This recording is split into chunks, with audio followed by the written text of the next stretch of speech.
I really wanted to get this book, but my kidneys really aren't part of my budget. Hey, do you think I actually need my kidneys? So, because I don't really have a workbench, I'm just going to set up right here in the kitchen. And I'm going to be using two different plates of brass. One's going to be 18 gauge and the other one's going to be 30 gauge.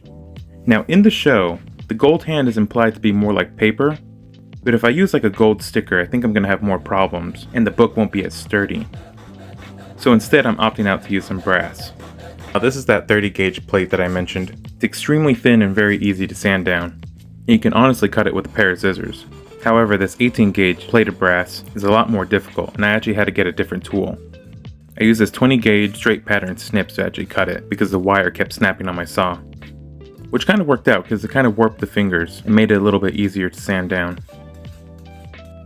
Now in the show, depending on what scene you're watching, it looks like those corner protectors actually wrap around the book and sometimes it doesn't. But for the sake of gluing, I'm going to go ahead and make both sets and see which one works out better. Now here in this image you can see the book's a really vibrant red, but after 30 years I can't imagine it still having that same color, so I opted out to get this brown journal instead. And then to further dirty it up, I'm going to be adding a little bit of paint mixed with water and just be brushing that all around. Now using a circular motion, this will help it get inside all those grooves.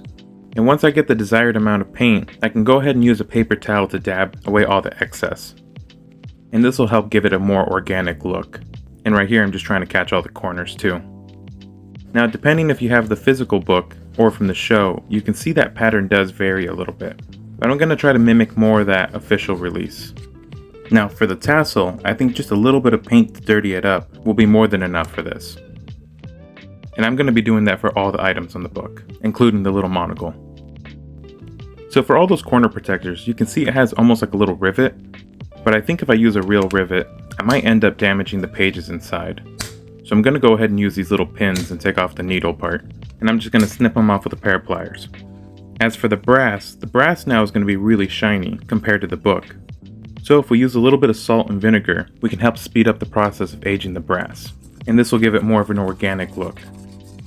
So once you mix up all the salt and vinegar, go ahead and place in the brass inside the container. Now you can have the brass touching the vinegar, or you can have it sitting out like I am right now. The difference is you'll have a different amount of rust that'll actually occur, and I'm going to actually be using a mixture of the two. Now in this part, I got pretty lucky. I had forgotten to draw the number 3, which worked out in my favor because I had the hand upside down, and I would have aged the wrong side. So after drawing the 3, I went ahead and placed it back into the container, and since I don't really have a lid for this, I'm going to be using a plastic wrap, which will work just fine. And I left mine in for about 9 hours. As you can see there, I did come in afterward and splash some vinegar on top of it.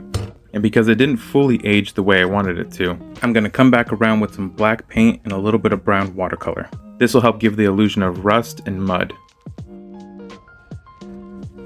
Using a paper towel, you can get a much more organic pattern. Now here I'm just getting those corner protectors and lining them up so the ink will match its corner. And once everything has dried, I went ahead and sprayed everything with the Rust-Oleum matte spray.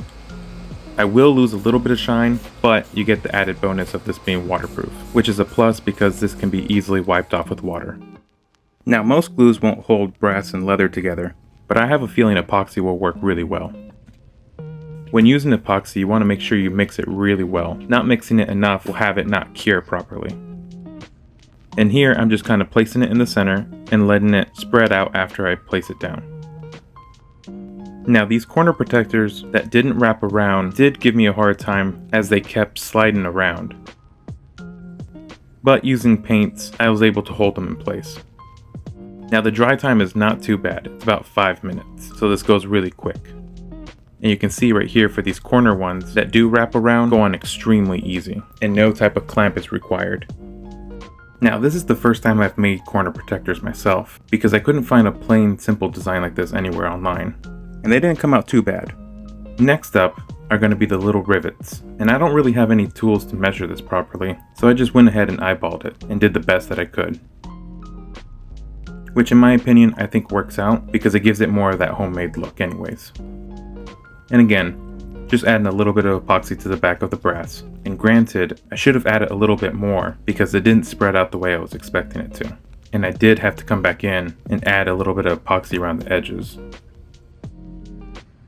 And you can see for placing the hand, I just kind of eyeballed it, which works out because in the show, it was just kind of slapped on, so it being perfect doesn't really matter.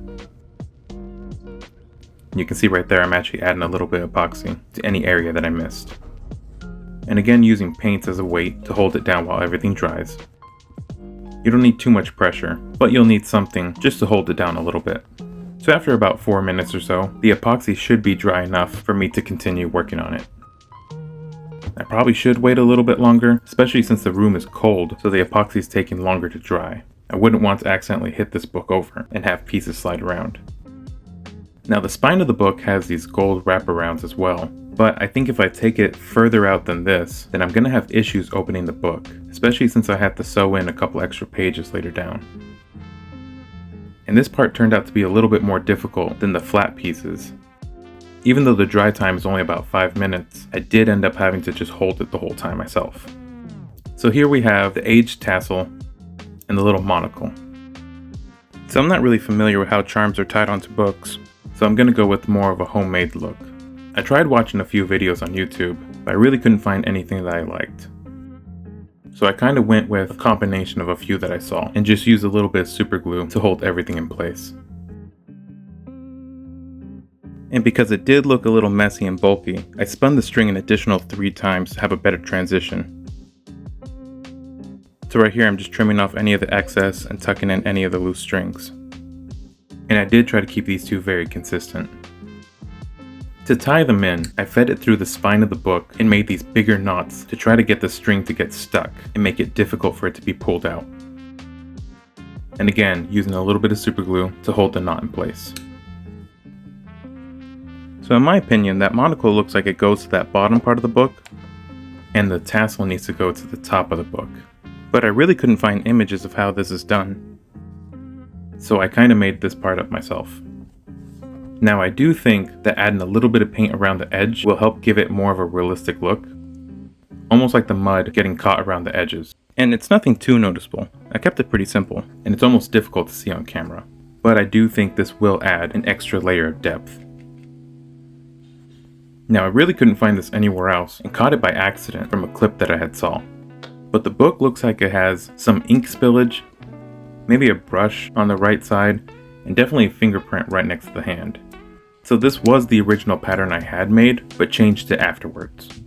Now looking at the show, these symbols are actually black, but in the physical copy of Journal 3, it almost looks like it's bleached. Now I don't really have bleach, so I'm just going to use this tan white paint instead.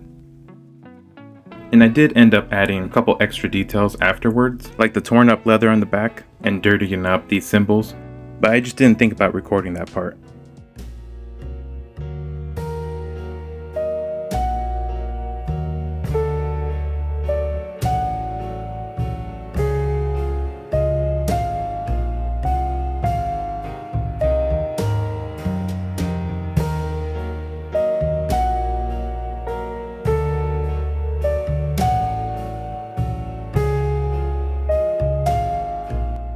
And now that the easy part is done, I can start working on a one-to-one recreation of this book. I believe it's 288 pages, so it might take a while for me to finish this.